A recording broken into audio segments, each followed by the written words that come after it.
Hello, ladies and gentlemen. Hope you're having a great day and how your lunch was fantastic, as mine was non-existent. However, it seems that we have some interesting news with the Sound of Freedom and a lot of the crazy people that have been going against it. Because, as I said before, these people are not the greatest humans on the planet. They seem to be more of the child grabber type of people that, seems to make a lot more sense. So what we have here is this. Pedophile sympathizer condemns Sound of Freedom for promoting conspiracy theories on child sex trafficking, aka child grabber. Bloomberg is under fire after publishing a scathing review of Sound of Freedom penned by a writer who has expressed sympathies for child grabbers. Noah Berlatsky called the new anti-child trafficking film a QAnon dog whistle. Berlatsky's July 15th One Piece argues that Eldorado's versus I don't even know. Can't even try that. Blockbuster film Sound of Freedom connects conservative conspiracy theorists with the mainstream. Berlatsky slams the film as conspiracy fodder and claims that that's why Trump's screening it, and that's why it's ominous. Sound of Freedom follows a federal agent who rescues a boy from child traffickers before embarking on a dangerous mission to try and rescue the victim's sister. While the film has been highly praised by audiences, earning an 8.2 on IMDb, some liberal outlets have condemned its anti-trafficking message. But Berlatsky's review is attracting ample attention on social media, as many have pointed out that he once served as a communications director for pro-child grabbers organization Prostasia. Independent outlet Redux has previously revealed that Protestia's campaign efforts have almost exclusively been directed at ending child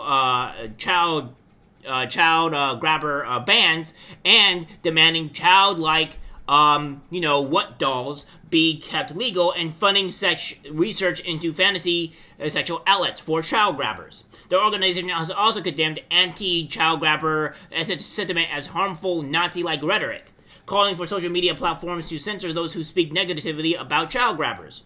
In addition to his work with Prostasia, Berlatsky infamously penned an article in 2016 lamenting the treatment of children engaged in survival happy time by police, calling them fun time workers. Berlatsky framed children forced into prostitution as willing participants in legitimate employment, labeling trafficking children domestic minors in the happy time industry. Berlatsky wrote that their biggest danger was the police, calling the child happy time abuse victims a criminalized and stigmatized population. One year, Berlatsky used similar rhetoric on social media in a tweet where he called child grabbers a stigmatized group, expressing sympathy for them. He says in his tweet, "Child grabbers are essentially a stigmatized group. A certain people get designated as deviants. People hate them." His Twitter on the Twitter thread on the matter read, "There's little evidence that our culture cares, especially about abuse of children. Young people of any gender who trade happy time face arrest and abuse from police. No one is very interested in helping them." Here he goes on to insist that people don't really care about helping child victims of horrible abuse, of happy time abuse, but rather that the real issue is that child grabbers are loathed. I would agree. I also hate child grabbers very much, and I think child grabbers should be immediately removed from society in post-haste. The wall, please.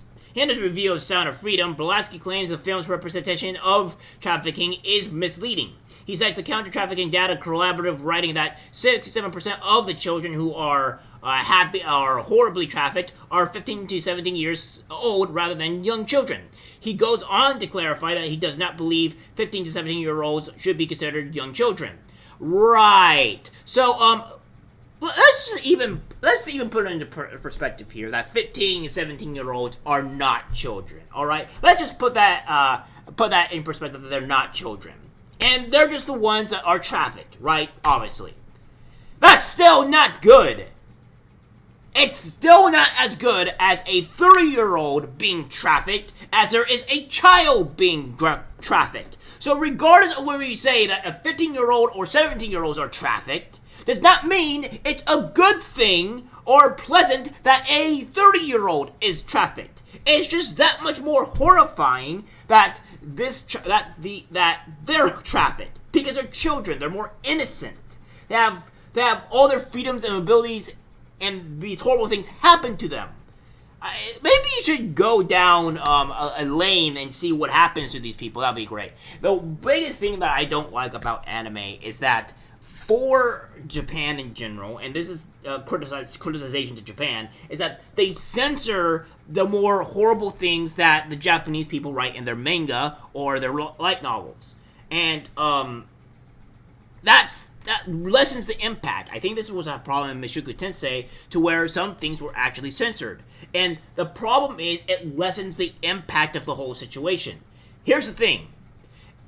These horrible things that actually happen in reality should not be censored, because it shows the travesty and disgust. Yes, some people are going to hate it, some people are going to find it uncomfortable, but that's just a matter of reality.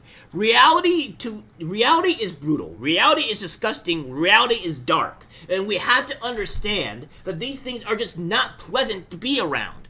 But we understand that these things happen. We just want these things out of sight, out of mind. And don't get me wrong, so do I as well. I don't want to hear every single day that a child has been raped or trafficked or whatever in my day-to-day life. I don't want to hear it. It makes me feel very uncomfortable. I hate it, and it makes me vividly angry. However, when we have shows like this that try to portray this type of stuff, which I really assume Sound of Freedom holds still punches, it shows the travesty and the darkness that is in our society today. And I think that's what Japan needs to start learning, is that don't censor this stuff, because it's the ability to not censor shows the travesty and the darkness of our realities, and that what Mushoku Tensei, in my personal opinion, really does a really good job of showing the darkness of reality of what people are. People are not these kind, great individuals that we want to make them to be. They can be very sick, messed up individuals.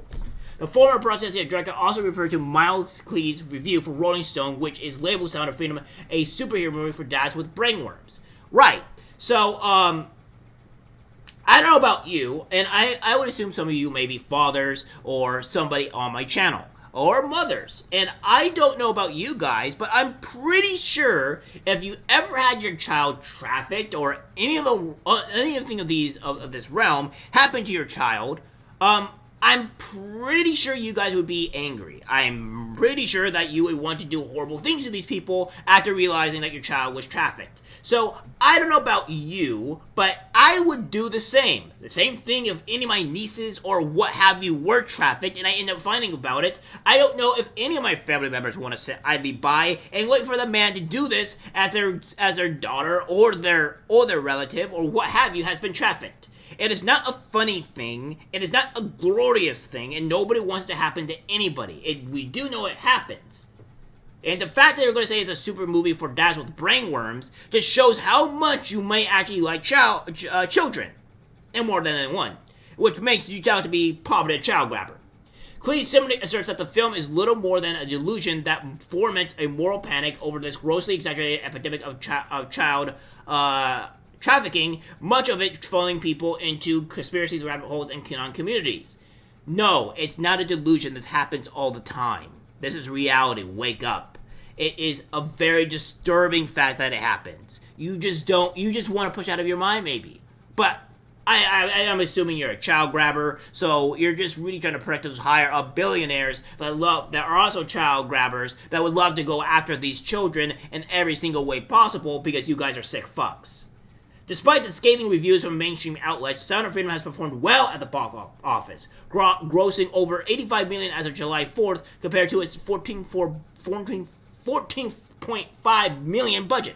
Don't know why I couldn't say that, it's easy. Former President Trump is set to screen the film at the Trump National Golf Club, Bedminster, on Wednesday, July 19th, which happened about yesterday.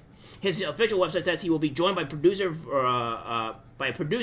Versigui, actor Jim Caviezel, and former Homeland Security operative Tim Ballard. Trump has released a statement ahead of the event calling out liberal media outlets like New York Times, Los Angeles Times, and The Hollywood Reporter for refusing to review the film, but also slams the Rolling Stone, Washington Post, CNN, and The Guardian of trashing it and mocking it those who purchased tickets.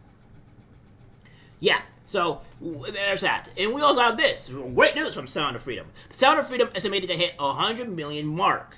Sound of Freedom is projected to hit the 100 million mark this week after a second week in theaters.